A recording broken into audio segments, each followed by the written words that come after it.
Rachel van Galen, de weduwe van de legendarische André Hazes, deelt in een hartverschuren bericht een inkage in haar rouwproces, precies op de sterfdag van haar geliefd.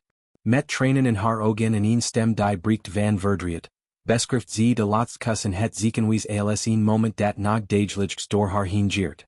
Lief schat, ons laatste kus in het ziekenhuis vol ik nog iedere dag, schrijft ze. Niet te bevatten dat dies intens zo'n jouw laatste aan mij was. Wat heb jig een groot licht achtergelaten in mij. Ik mis ju tot de dag van vandaag enorm. Dit intieme realis, gepost op social media, raakt duizenden fans en herinnert aan de onbreekbare band die Rachel en André deelden. Een liefde die sterker was dan de dude zelf. De diept van deze emotie vatten, moten we terug naar de essentie van André Hazes leven en nalatenschap.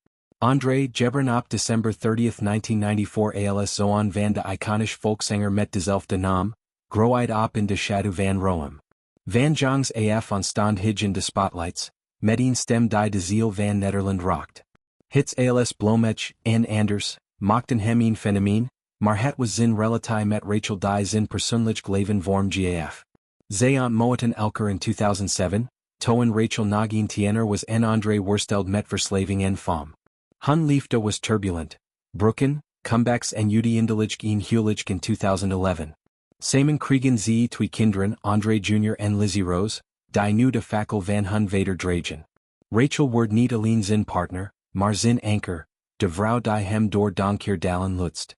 De laatste kus in het ziekenhuis waar André op September 23, 2020 overleed aan een hartstilstand, symboliseert het een van een era. Rachel herinnert zich de details levendig. De zacht aanraking, de geur van desinfectiemiddel vermengd met zijn aftershave, de stilte die zwaarder woog dan worden. Ik zou zo graag nog eens jouw heerlijk scatterlak willen horen, vervelt ze in haar bericht. Jouw vuist nog een keer op tafel willen horen slaan en jou de woorden willen horen zeggen. Het gaat verdum zoals papai het wil en niet anders. Deze anekdotes schilderen een portret van André als de rebels patriarch, valpassie en kapigiet. Rachel die zichzelf rassi noemt een kusnamch dat hij haar gaf, heeft 21 jaar in zijn schaduw geliefd, maar altijd op haar eigen voorwoorden. Ik doe al 21 jaar alles in jouw denkwich, bekend ze, en dit was weer niet de gemakkelijkst klus die jig mij het opgedreven. Haar raw is raw en onfiltered. Na Andrés doet stort Rachel zich op het beheren van zijn erfenis. De Casa Hazes een bruisen café in Amsterdam dat zijn geest levend houdt. Zij organiseert concerten, beheert de muziekrechten en vecht juridisch battles zijn naam te bestermen.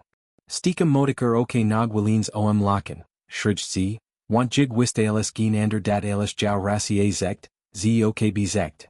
Dies humor is een reddingsspie, het herinnert aan Andrés eigen leven, val drama en lach. Elke stap die Rachel zet, is doordrenkt met zin en vloed. Van opvoedjes voor de kinderen tot beslissingen over nieuwe releases. Iedere stap die ik zet, is het pad dat jig bewandeld zo hebben, zegt ze.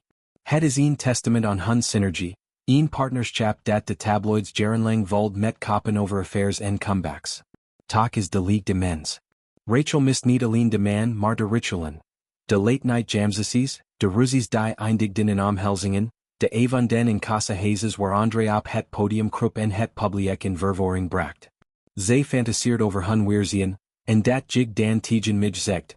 GVD ras wat heb jig gestuurden voor mij en wat ben ik ongelooflijk trots op jou.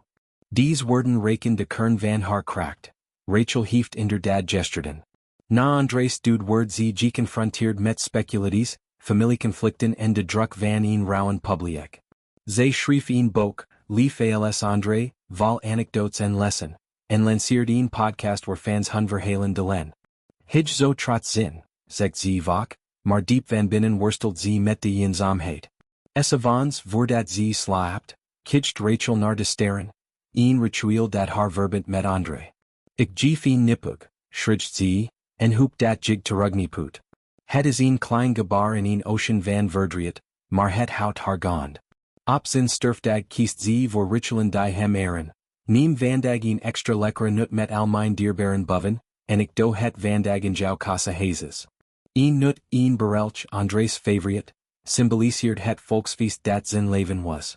Casa Hazes, met zijn muren vol foto's en memorabilia, is een bit of artsoort geworden.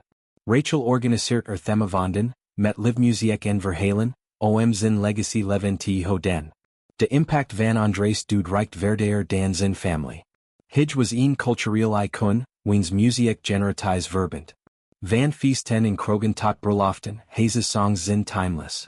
Rachel's openheid helpt fans hun eigen verdriet te verwerken. Berichten stromen binnen van mensen die zich herkennen in haar woorden. Jij woorden troffen me in het hart, schrijft een fan. Zij reageert persoonlijk, bouwend aan een community van Rwenden. Voor de kinderen is het zwaarder. André Jr. nu 20, volgt in zijn vaders voetsporen als zanger, terwijl Lizzie Rose worstelt met de last van de naam. Rachel is hun schild, navigen door media en verwachtingen. Kijken vooruit hoopt Rachel op geen zing. Zij reist, schrijft en omarmt nieuwe liefdes, al blikt André de matstaf.